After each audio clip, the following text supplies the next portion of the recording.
ये वाले जो मॉडल आप देख रहे हैं जिसको मैंने व्हाइट बोर्ड पे बनाया है, इस मॉडल को उन्होंने क्या किया था, पेश किया था।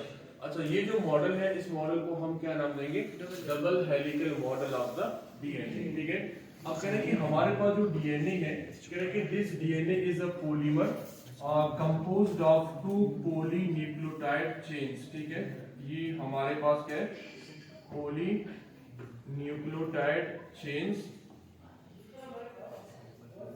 that coil around each other, that coil around each other to form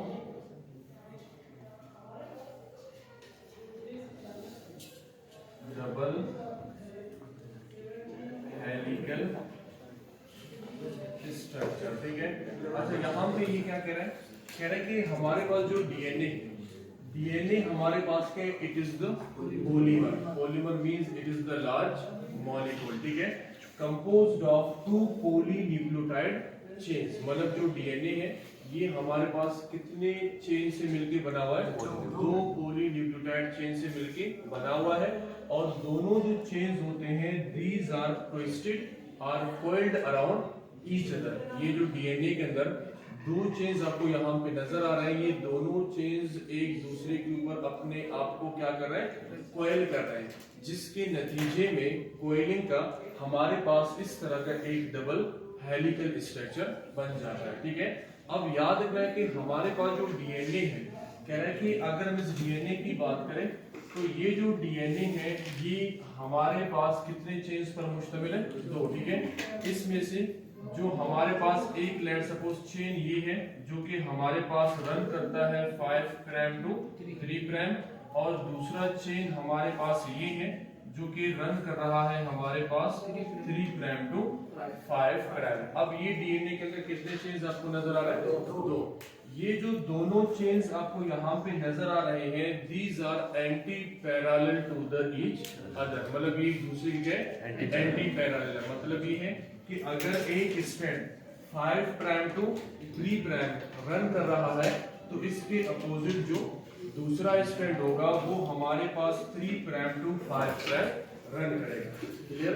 अब इसमें अपने याद रखना है कि ये जो चेन आप देख रहे हैं जो कि हमारे पास 5 प्राइम टू 3 प्राइम रन कर रहा है, कह रहा है कि ये जो हमारे पास चेन है, ठीक है, ये चेन हमारे पास इस तरह, ठीक है, बहुत ज्यादा न्यूक्लियोटाइड से मिलके बना हुआ है। ठीक है, आप इस चेन को देख रहे हैं जिसमें ये जो रेड कलर के आपको सल्फेरिकल स्ट्रक्चर्स नजर आ रहे हैं, ये सारे के सारे क्या है, दीज आर द न्यूक्लियोटाइड्स। मतलब ये है डीएनए का जो एक स्ट्रैंड है वो हमारे पास एक से ज्यादा न्यूक्लियोटाइड से मिलके बना हुआ है, तो लिहाजा ये चेन जो कि एक से ज्यादा न्यूक्लियोटाइड से मिलके बनता है, इस चेन को हम कहते हैं, this is known as what, polynucleotide chain. इस चेन को हम क्या नाम देंगे, polynucleotide chain. It means that कि ये जो चेन आपको नजर आ रहा है इसके अंदर एक से ज्यादा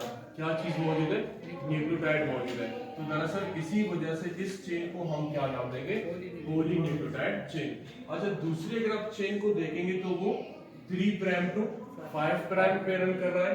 अब ये जो चेन होगा, कहता है कि ये भी हमारे पास चेन है, this is also made up of more than 1 nucleotide. ये जो चेन आप देख रहे हैं डीएनए के अंदर, ये भी हमारे पास एक से ज्यादा न्यूक्लियोटाइड से मिलके बना हुआ है।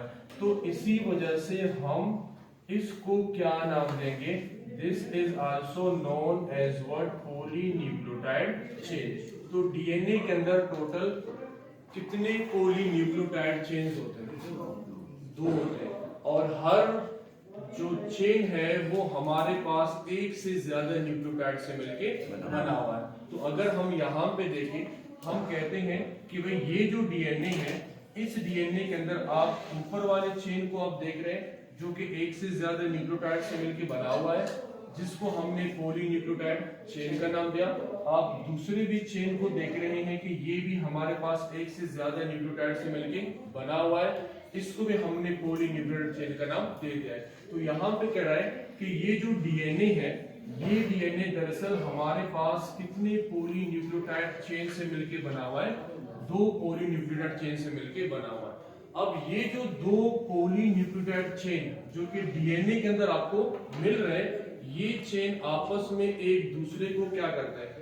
ट्विस्ट कर रहा है। मतलब ये आपके पास कितने चेन्स है? 2 चेन, एंड कह रहा है कि ये जो 2 चेन्स है, these are twisted around each other. ये आपस में एक दूसरे के साथ अपने आप क्या कर रहे हैं? ट्विस्ट करते जाएंगे, और इनकी ट्विस्टिंग और कॉइलिंग की वजह से हमारे पास इस तरह का एक हेलिकल स्ट्रक्चर बनता है, ठीक है। और ये जो हेलिकल स्ट्रक्चर होगा, इसको हम क्या नाम दे रहे हैं? Double helical structure. तो ये जो डबल हेलिकल स्ट्रक्चर आपको यहाँ पे नजर आ रहा है डीएनए का, दरअसल ये किसकी वजह से नजर आ रहा है? वो उन 2 चेन्स की वजह से नजर आ रहा है जो कि आपस में एक दूसरे के ऊपर अपने आप को क्या करते हैं? ट्विस्ट करते हैं। तो इनकी ट्विस्टिंग की वजह से और इनकी कॉइलिंग की वजह से एक दूसरे के ऊपर ये अपने आप को कॉइल करते हैं। तो इस कॉइलिंग की वजह से हमारे पास एक डबल हेलिकल स्ट्रक्चर बन जाता है। अब करें कि जो डीएनए है, इस डीएनए को हम क्या नाम देते हैं? पॉलीमर।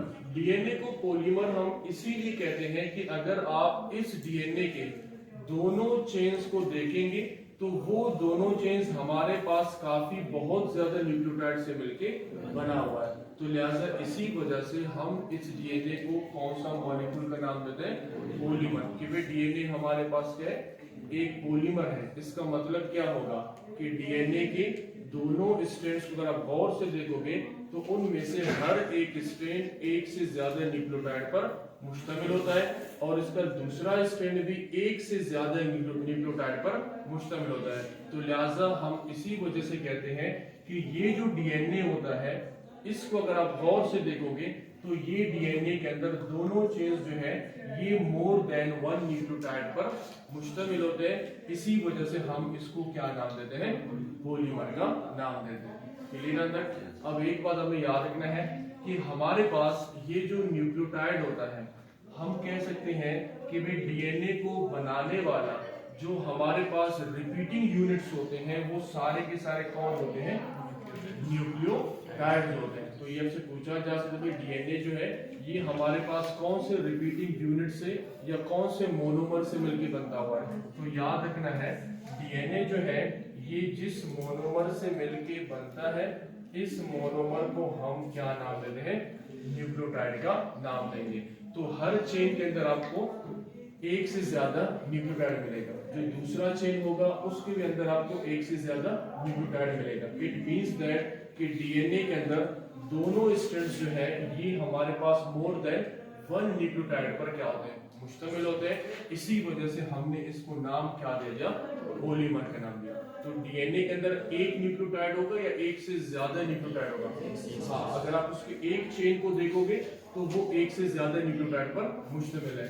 अगर आप दूसरे चेन को देखोगे तो वो भी एक से ज्यादा न्यूक्लियोटाइड पर मुश्तमिल है। तो इस तरह डीएनए के अंदर जो दोनों चेन्स होते हैं, these are made up of more than 1 nucleotides. तो इस वजह से हम इसको क्या नाम देते हैं?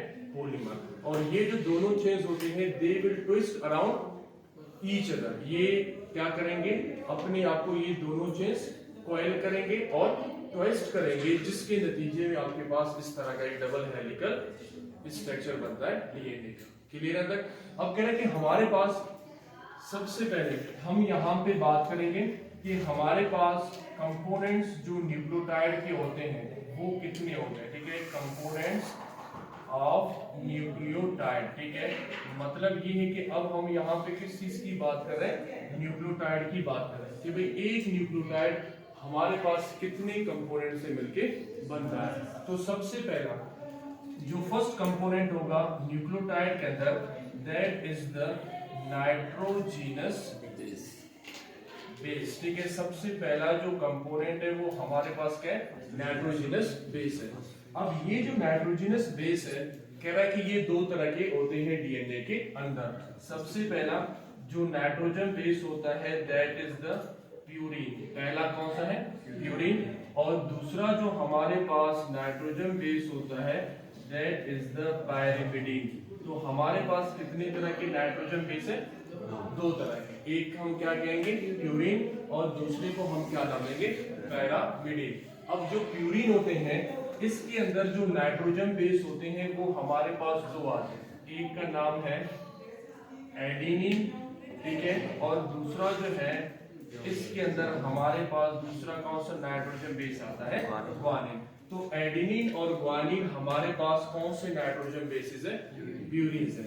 इसके बाद क्या आता है पैरामिडिन, इसके अंदर हमारे पास आता है दैट इज द थायमीन और दूसरा हमारे पास क्या है दैट इज द साइटोसिन। तो ये जो हमारे पास है ये दूसरा नाइट्रोजन बेस है।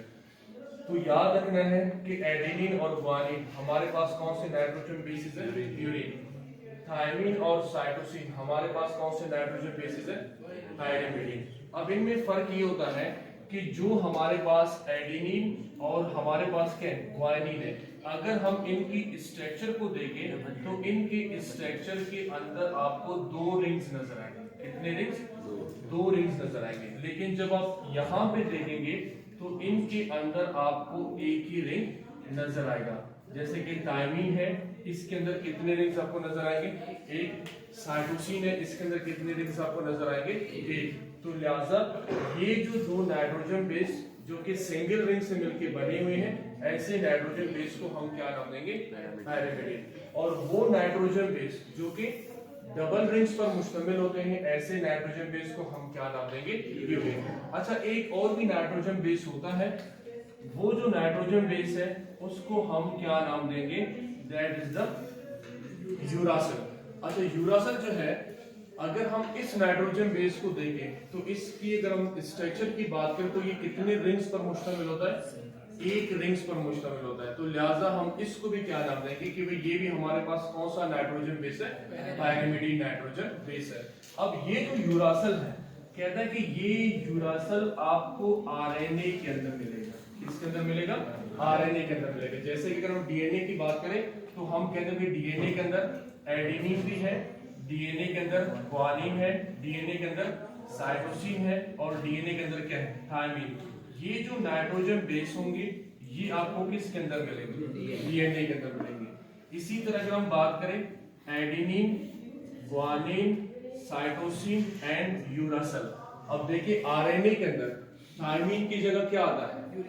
यूरासिल आता है। तो लिहाजा आरएनए के अंदर कौन से नाइट्रोजन बेस होंगे? एडेनिन होगा, ग्वानिन होगा, साइटोसिन होगा, लेकिन यहाँ पे थायमीन नहीं होगा, बल्कि this thymine is replaced by the what? Uracil. तो लिहाजा ये जो नाइट्रोजन बेस होंगे ये हमारे पास किसके अंदर होंगे? आरएनए के अंदर होंगे। तो ये डिफरेंस हमने याद रखना है कि डीएनए के अंदर ये वाला नाइट्रोजन बेस है और आरएनए के अंदर ये वाला नाइट्रोजन बेस है। तो आरएनए के अंदर जो होगा वो थायमीन नहीं होगा, उसके अंदर वहां पे थायमीन की जगह क्या होगा? यूरासिल होता है। ठीक है, अब ये हमारे पास आ गया कितने? इसका पहला component that is the nitrogen base. अच्छा, इसका जो दूसरा कंपोनेंट आता है कह रहे हैं कि इसके अंदर जो दूसरा कंपोनेंट है that is the pentose sugar. ठीक है, अच्छा ये जो पेंटोज शुगर होता है ये हमारे पास कंसिस्ट करता है कितने कार्बन पर? ये हमारे पास 5 कार्बन एक शुगर होता है। तो डीएनए के अंदर ये जो पेंटोज शुगर होगा इसको हम नाम देते हैं डीऑक्सी राइबोज। क्या नाम देंगे इसकी? Deoxy ribose. तो ये हमारे पास क्या है? शुगर है। अगर हम इस शुगर की बात करें तो ये हमारे पास क्या है? This is the sugar. ठीक है, ये हमारे पास क्या है? शुगर है। अब ये इसका क्या है? कार्बन नंबर 1 है, this is the carbon number 2, this is carbon number 3। अच्छा, ये क्या है? Carbon number 4 and this is the CH2OH और ये हमारे पास क्या है? This is the carbon number 5। तो देख रहे हैं आप यहाँ पे कि कितनी आपको कार्बन पर मुश्तमिल आपको एक स्ट्रक्चर नजर आ रहा है। इसको हम क्या नाम देंगे? Pentose sugar. तो कितने कार्बन है इसके अंदर? 5 है। तो पहला कार्बन ये है, ठीक है, दूसरा आपके पास कार्बन ये है, तीसरा ये है, चौथा कार्बन ये है और पांचवा जो कार्बन है वो हमारे पास ये है। अब ये जो पेंटोज शुगर होगा इसको हम क्या नाम देंगे? Deoxy ribose. क्यों? क्योंकि इस शुगर का जो कार्बन नंबर 2 होता है वहां पे आपको सिर्फ H नजर आएगा। ठीक है, यहाँ पे क्या नजर आए? H। यहाँ पे जो O होगा इस O को यहां से इस शुगर से क्या किया जाता है, रिमूव किया जाता है। तो हम कहेंगे कि भाई जो हमारे पास पेंटोस शुगर है डीएनए के अंदर, उसके कार्बन नंबर 2 पे सिर्फ क्या चीज मौजूद है, हाइड्रोजन मौजूद है। वहां पे इस ऑक्सीजन को क्या किया जाता है, रिमूव किया जाता है, ताकि इस डीएनए को क्या बनाया जा सके, स्टेबल बनाया जा सके। तो कार्बन नंबर 2 से ऑक्सीजन को क्या किया जाता है, रिमूव।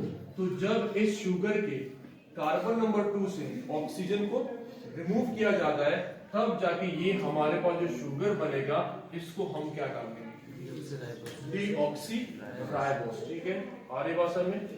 अब हमारे पास जो तीसरा, इसका जो मेन कंपोनेंट होगा तीसरा, that is the word phosphate group. ठीक है, अब ये हमारे पास कौन सा ग्रुप, इसका कंपोनेंट आ गया, तीसरा आ गया, जिसको हम क्या नाम देंगे, फॉस्फेट ग्रुप का नाम देंगे। तो आप देख रहे हैं कि हमारे पास एक जो कंपोनेंट है वो कितने चीज से मिलके बना होता है, न्यूक्लियोटाइड कितने कंपोनेंट से मिलके बना हुआ है, 3 है। पहला क्या आ गया, नाइट्रोजन बेस, दूसरा आ गया पेंटोस शुगर, जिसको हम क्या कहते हैं, डीऑक्सीराइबोस। इसको डीऑक्सीराइबोस, इस शुगर को हम इसीलिए कहते हैं क्योंकि इस शुगर के कार्बन नंबर 2 से ऑक्सीजन को रिमूव किया जाता है, ताकि जो डीएनए का स्ट्रक्चर है उसको क्या बनाया जा सके, स्टेबल बनाया जा सके। ठीक है, और तीसरा इसके अंदर हमारे पास कौन सा आता है component, that is the phosphate group आता है। क्लियर है? तो ये हमारे पास क्या हो गया, इसका 3 कंपोनेंट्स आ गए।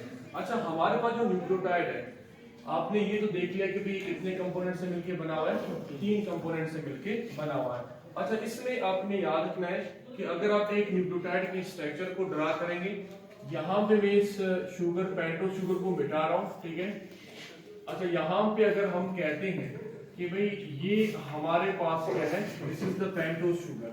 अच्छा, ये जो पेंटोस शुगर है, इसके कार्बन नंबर 1 पे हमें क्या नजर आएगा, नाइट्रोजन बेस। लेट्स सपोज हमारे पास नाइट्रोजन बेस कौन सा है, थायमिन। अब हम क्या देखने जा रहे हैं कि एक न्यूक्लियोटाइड बनता किस तरह है।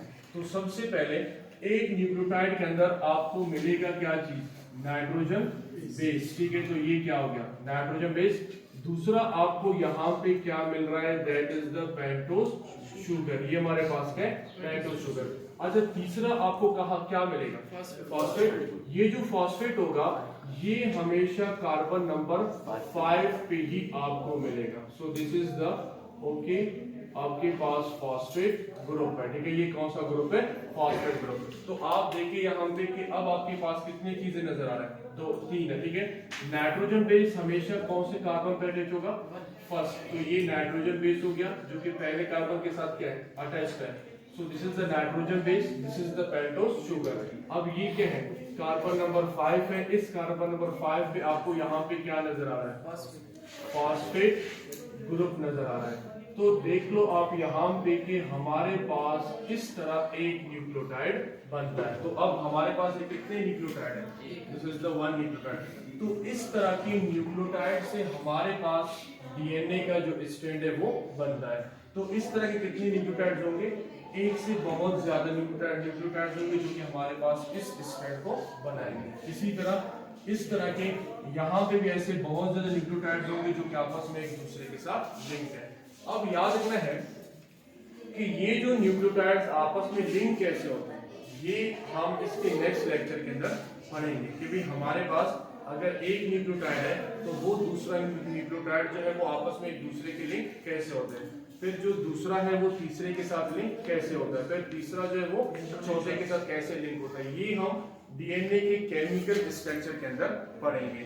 फिलहाल हम ये जो मॉडल है इसको सिंपल देख लेंगे कि भाई ये हमारे पास मॉडल कौन सा, that is the double helical model. ठीक है, अच्छा, इसमें आप देखें कि हमारे पास ये जो डीएनए है, इस डीएनए की ये जो डायमीटर होगा, ठीक है, this is the what, diameter. अच्छा, ये जो डायमीटर होगा ये हमारे पास 20 एंगस्ट्रम का होगा। कितने का होगा, हाँ, 20 एंगस्ट्रम का हमारे पास क्या होता है, डीएनए का डायमीटर होता है। ठीक है, अगर आप एंगस्ट्रम में इसको मेजर करेंगे तो ये हमारे पास कितने एंगस्ट्रम का होगा, दैट इज द 20 एंगस्ट्रम।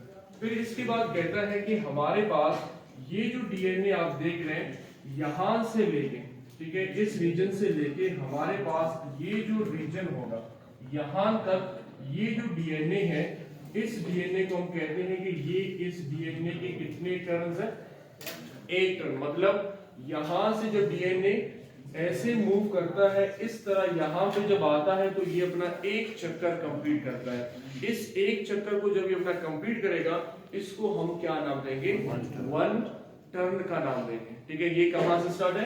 ये इधर से मान लो क्या है स्टार्ट है और यहां से ये ऐसे मूव करता हुआ जब इधर पहुंचेगा तो हम कहते हैं कि ये अपना एक चक्कर क्या करता है? मुकम्मल करता है। तो इस एक चक्कर को हम क्या नाम देंगे? वन टर्न कहते हैं। और ये जो हमारे पास एक टर्न होता है कहता है कि इसके अंदर आपको कितने न्यूक्लियोटाइड्स नजर आएंगे? 10 न्यूक्लियोटाइड्स यहाँ पे नजर आएंगे। तो एक टर्न के अंदर कितने न्यूक्लियोटाइड्स आपको नजर आएंगे? 10 न्यूक्लियोटाइड नजर आएंगे। ठीक है, और कहता है कि अगर हम इस एक टर्न की लेंथ की बात करें तो ये हमारे पास कितना होगा? 34 एंगस्ट्रॉम। कितना होगा? 34 एंगस्ट्रॉम होगा। क्लियर है ना? ये जो 34 एंगस्ट्रॉम है ये किसकी लेंथ की बात कर रहा है? हाँ, उस एक टर्न की बात कर रहा है। ठीक है, जो एक टर्न होगा वो कहां से होगा?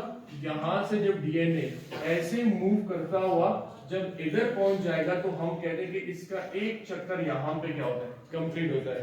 इसी को हम क्या नाम देंगे? One turn. और ये कितने न्यूक्लियोटाइड्स पर मुश्तमिल है? 10 न्यूक्लियोटाइड्स। और इसकी जो लेंथ है वो हमारे पास कितना होता है? That is 34 angstrom. क्लियर? अब हमारे पास कहता है कि अगर हम इस डीएनए की स्ट्रैंड्स की बात करें तो यहाँ पे कितने स्ट्रैंड्स आपको नजर आ रहा है? दो। एक रन कर रहा है 5 प्राइम टू 3 प्राइम और दूसरा रन कर रहा है 3 प्राइम टू 5 प्राइम। अब ये जो दोनों स्ट्रैंड्स आप देख रहे हैं these are twisted around each other. जब ये आपस में एक दूसरे को क्या करते हैं? ट्विस्ट करते हैं। तो इसकी ट्विस्टिंग की वजह से हमें इस तरह का डबल हेलिकल मॉडल मिलता है। अब कह रहे हैं कि अगर हमारे पास जो डीएनए है उसके एक स्ट्रैंड पे क्या होगा? थायमीन होगा। तो इसका अपोजिट जो दूसरा स्ट्रैंड होगा उसके साथ या उसके सामने बिल्कुल क्या होगा? एडेनिन होगा। अगर इसी तरह यहाँ पे एक जो स्ट्रैंड है इधर क्या है? साइटोसिन है। तो इसका जो अपोजिट स्ट्रैंड होगा यहाँ पे हमारे पास क्या होगा? गुआनिन होगा। और एक रूल का आपने याद रखना है कि जब थायमीन और एडेनिन आपस में मिलेंगे तो इनके दरमियान आपको कितने हाइड्रोजन बॉन्ड्स नजर आएंगे? दो। जब साइटोसिन गुआनिन के साथ पेयर बनाएगा तो इसके दरमियान कितने हाइड्रोजन बॉन्ड्स नजर आएंगे? 3। तो मतलब ये है कि ये जो बॉन्ड्स आप यहाँ पे नजर आ रहे हैं आपको इसको हम क्या नाम देंगे? These are the hydrogen bonds. तो थायमीन और एडेनिन के दरमियान कितने हाइड्रोजन बॉन्ड्स हैं? दो। और साइटोसिन और गुआनिन के दरमियान कितने हाइड्रोजन बॉन्ड्स हैं? 3 हाइड्रोजन बॉन्ड्स हैं। ठीक है, अब हमारे पास याद रखना है ये जो थायमीन और एडेनिन के दरमियान जो 2 हाइड्रोजन बॉन्ड्स आपको नजर आ रहे हैं ये आपने याद रखना है कि किसने कहा कि थायमीन जब एडेनिन के साथ पेयर बनाएगा तो उसके साथ 2 हाइड्रोजन बॉन्ड्स होंगे। जब साइटोसिन गुआनिन के साथ पेयर बनाएगा इसके साथ इनके दरमियान कितने हाइड्रोजन बॉन्ड्स होंगे? 3। तो ये हमें किसने कहा है? That is the about Chargaff's rule. तो ये हमने याद रखना है कि ये किसके रूल की हम बात कर रहे हैं? हाँ, तो चरगाव ने हमें कहा है कि भाई जब थायमीन अपना पेयर एडेनिन के साथ बनाएगा तो उसके दरमियान कितने हाइड्रोजन बॉन्ड्स होंगे? 2 होंगे। ठीक है, थायमीन इसके दरमियान में कितने बॉन्ड्स होंगे? 2। देन हमारे पास अगर यहाँ पे गुआनिन है तो इधर ये किसके साथ पेयर बनाएगा? साइटोसिन। और यहाँ पे कितने हाइड्रोजन बॉन्ड्स होंगे? 3 हाइड्रोजन बॉन्ड्स। तो ये जो रूल हमें बताया किसने? चरगाव। और इस रूल को हम क्या नाम देते हैं? चरगाव रूल कहते हैं। ठीक है, जिसमें हमेशा क्या होगा? थायमीन जब एडेनिन के साथ पेयर बनाएगा तो उसके दरमियान 2 हाइड्रोजन बॉन्ड्स होंगे। जब साइटोसिन अपना पेयर गुआनिन के साथ बनाएगा तो उसके दरमियान 3 हाइड्रोजन बॉन्ड्स होंगे। तो ये जो बात है ये हमें चरगाव ने बताया और इस चरगाव के रूल को हम सिंपल में क्या कहते हैं? चरगाव रूल कहते हैं। क्लियर? अब हमारे पास कहता है कि ये जो डीएनए आप यहाँ पे देख रहे हैं कह रहे हैं कि ये डीएनए की अगर हम बात करें तो जब कहता है कि ये दोनों स्ट्रैंड्स अपने आप को क्या करते हैं? ट्विस्ट करते हैं। हमने कहा ना कि डीएनए कितने स्ट्रैंड्स हैं? 2। और ये दोनों स्ट्रैंड्स आपस में एक दूसरे को क्या करते हैं? ट्विस्ट करते हैं। तो इस ट्विस्टिंग के दौरान डीएनए के अंदर आपको कुछ डिप्रेशंस मिलेंगे, कुछ स्ट्रक्चर्स मिलेंगे, जिनको हम सिंपल लफ्जों में क्या नाम देते हैं, ग्रूव्स का नाम है। क्या नाम देते हैं? ग्रूव्स का नाम। ये जो ग्रूव्स होते हैं ये आपको कब मिलेंगे? जब डीएनए के दोनों स्ट्रैंड्स अपने आप को क्या करते हैं, ट्विस्ट करते हैं। तो इस ट्विस्टिंग के नतीजे में आपको कुछ डीएनए की स्ट्रक्चर के अंदर डिप्रेशंस यानी कि ग्रूव्स मिलेंगे। अब इनमें से ये जो ग्रुप आप देख रहे हैं यहाँ पे, इसको हम क्या नाम देंगे? This is the major group. ये कौन सा ग्रुप होगा? मेजर ग्रुप होगा। और इसके बिल्कुल यहाँ पे इस साइड पे आपको कौन सा ग्रुप मिलेगा? That will be the minor group. ठीक है, ये कौन सा ग्रुप होगा? Minor group. इसी तरह यहाँ पे ये जो ग्रुप होगा इसको हम क्या नाम देंगे? This is the major group का नाम देंगे। और यहाँ पे ये जो ग्रुप होगा इसको हम क्या नाम देंगे? माइनर ग्रुप का नाम देंगे। तो ये जो ग्रुप्स आपको यहाँ पे नजर आ रहे हैं ये किसके नतीजे में नजर आएंगे? Due to the twisting of the strand. किसकी वजह से नजर आएंगे? Due to the twisting of the strand. ये स्ट्रैंड्स अपने आप को क्या करते हैं? ट्विस्ट करते हैं। तो इन ट्विस्टिंग के नतीजे में आपको डिप्रेशन इस स्ट्रक्चर के अंदर मिलेंगे, जिनको हम सिंपल लफ्जों में क्या नाम देते हैं? ग्रूव्स का नाम देंगे। और जो ग्रूव्स ऐसे बनते हैं कि अगर एक साइड पे मेजर ग्रूव होगा तो उसके बिल्कुल साइड पे कौन सा ग्रूव होगा? Minor groove. इसी तरह अगर यहाँ पे एक साइड पे माइनर ग्रूव होगा तो इसके बिल्कुल इस साइड पे कौन सा ग्रूव होगा? Major groove. इसी तरह अगर हमारे पास ये क्या है? माइनर ग्रूव है, तो देन ये जो एरिया होगा यहाँ पे ये कौन सा ग्रूव होगा? मेजर ग्रूव होगा। इसी तरह ये कौन सा ग्रूव है? मेजर ग्रूव है। देन ये हमारे पास कौन सा ग्रूव होगा? This is the minor groove होगा। क्लियर है? तो ये अपने याद रखना है कि ग्रूव्स ये दरअसल हमें किसकी वजह से मिलते हैं? तो डीएनए क्या ये जो मॉडल है इसमें आपने याद रखना है कि हमारे पास डीएनए के अंदर जब आप इस मॉडल को देखेंगे तो इसके सेंटर में आपको क्या नजर आएगा? नाइट्रोजन बेस नजर आएगा। आपने देखना है कि अगर हम डीएनए की बात करें तो हम कहते हैं कि डीएनए के कितने स्ट्रैंड्स होते हैं? 2। ये जो डीएनए होता है ये लैडर की तरह होता है। किसकी तरह होता है? लैडर, मतलब ये सीढ़ी की तरह होता है। आप देखिए ये कितने स्ट्रैंड्स है? 2। ये हमारे पास 5 प्राइम टू 3 प्राइम रन कर रहा है, ये 3 प्राइम टू 5 प्राइम। कितने स्ट्रैंड्स है? 2। अब ये जो डीएनए है आप देख रहे हैं कि इसकी जो यहाँ पे अपीयरेंस है ये अपीयरेंस किसकी तरह है? This is the ladder line. तो डीएनए आप देख रहे हैं कि ये किसकी तरह का अपीयरेंस दे रहा है? यहाँ पे लेडर लाइन का दे रहा है। अब इसमें आपने याद रखना है कि इसके अंदर ये जो ओरिजेंटल आप स्ट्रक्चर्स देख रहे हैं, ओरिजेंटल स्ट्रक्चर्स, ठीक है, आपको यहाँ पे ओरिजेंटल लाइन नजर आ रही है, ठीक है। ये जो ओरिजेंटल पिलर होगा ये हमारे पास किस चीज से मिलके बना हुआ है? नाइट्रोजन बेस से मिलके बना हुआ है। लेकिन ये जो वर्टिकल पिलर्स आप यहाँ पे देख रहे हैं ये किस चीज से मिलके बना हुआ है? शुगर प्लस फॉस्फेट से मिलके बना हुआ है। तो आपने इस स्ट्रक्चर में याद रखना है कि जब आप डीएनए का लेडर लाइक स्ट्रक्चर बनाओगे तो उस लेडर लाइक स्ट्रक्चर में जो आपको सेंटर में हॉरिजॉन्टल पिलर्स नजर आ रहे हैं, दरअसल ये हॉरिजॉन्टल पिलर्स किस चीज से मिलके बने हैं? Nitrogen base. अगर यहाँ पे लेट सपोज थायमीन है तो यहाँ पे क्या होगा? एडेनिन। अगर यहाँ पे साइटोसिन है तो यहाँ पे क्या होगा? ग्वानिन। तो इस तरह ये इन नाइट्रोजन बेसिस की वजह से ये हॉरिजॉन्टल पिलर्स इसके बन गए। लेकिन अगर आप इसी स्ट्रक्चर को देखेंगे तो यहाँ पे आपको वर्टिकल पिलर्स भी नजर आ रहे हैं। ये वर्टिकल पिलर आपके पास शुगर और किस चीज से मिलके बने हुए? फॉस्फेट से मिलके बना हुआ है। तो लिहाजा हम कहते हैं कि ये जो हमारे पास वर्टिकल पिलर्स होते हैं ये हमारे पास कहलाता है शुगर फॉस्फेट बैकबोन। इसको हम क्या नाम देंगे? Sugar phosphate backbone. क्योंकि ये वाला जो एरिया होगा ये जो वर्टिकल पिलर्स होंगे ये किस चीज से मिलके बने हुए? शुगर और फॉस्फेट से मिलके बने हुए।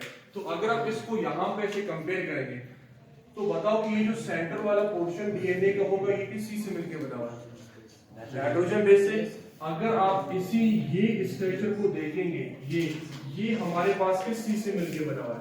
शुगर फॉस्फेट से मिलके बना। तो लिहाजा हम ये जो आप स्ट्रक्चर देख रहे हैं इसको हम कहते हैं कि this is known as what? Sugar phosphate backbone. इसको हम क्या नाम देंगे? शुगर फॉस्फेट बैकबोन का नाम देंगे। और ये जो सेंटर आप देख रहे हैं ये किस चीज से मिलके बना हुआ है? It is made up of the what? Nitrogen base. और ये जो आप देख रहे हैं कि ये इसका कौन सा स्ट्रक्चर होगा? This is the sugar phosphate backbone. तो ये आपको यहाँ पे क्या नजर आ रहा है? शुगर फॉस्फेट बैकबोन नजर आ रहा है। तो इस चीज को आप यहाँ पे जो लेटरलाइज इसका स्ट्रक्चर है यहाँ पे आप इसको अच्छी तरह से समझ रहे हैं कि अंदर वाला जो ओरिजेंटल पिलर्स होंगे ये हमारे पास नाइट्रोजन बेस से बने हुए, और यहाँ पे ये जो वर्टिकल पिलर्स है ये शुगर एंड फॉस्फेट से मिलके बने हुए। तो लिहाजा हम इसको क्या नाम देंगे? Sugar phosphate backbone. और हम कहेंगे कि डीएनए जो है ये हमारे पास अंदर से नाइट्रोजन बेस से मिलके बना हुआ है, और बाहर की तरफ इसका क्या चीज मौजूद है? Sugar phosphate backbone. तो ये जो स्ट्रक्चर आप देख रहे हैं सारा का सारा, ये वाला, ये सारा का सारा स्ट्रक्चर बाहर की तरफ है डीएनए का या अंदर की तरफ है? हाँ, ये बाहर की तरफ है। तो बाहर का डीएनए का ये जो स्ट्रक्चर है ये किस चीज से मिलके बना हुआ है? Sugar phosphate backbone. और अंदर से ये किस चीज से मिलके बना हुआ है? नाइट्रोजन बेस से मिलके बना हुआ है। क्लियर? तो ये इसका डबल हेलिकल मॉडल हो गया। इसका जो केमिकल कंपोजिशन है डीएनए का, वो हम इसको कल इंशाल्लाह पढ़ लेंगे कि हमारे पास न्यूक्लियोटाइड्स आपस में मिलके कैसे डीएनए के स्ट्रैंड को बनाते हैं। तो वो उसका कौन सा टॉपिक होगा? Chemical composition of the DNA. और ये इसका कौन सा मॉडल है? That is the simple double helical model, जिसको किसने पेश किया था? वाटसन एंड क्रिक ने पेश किया था। ठीक है? और ये हमारे पास क्या है? Ladder line appearance of the DNA. Clear? Okay, note कर लेना।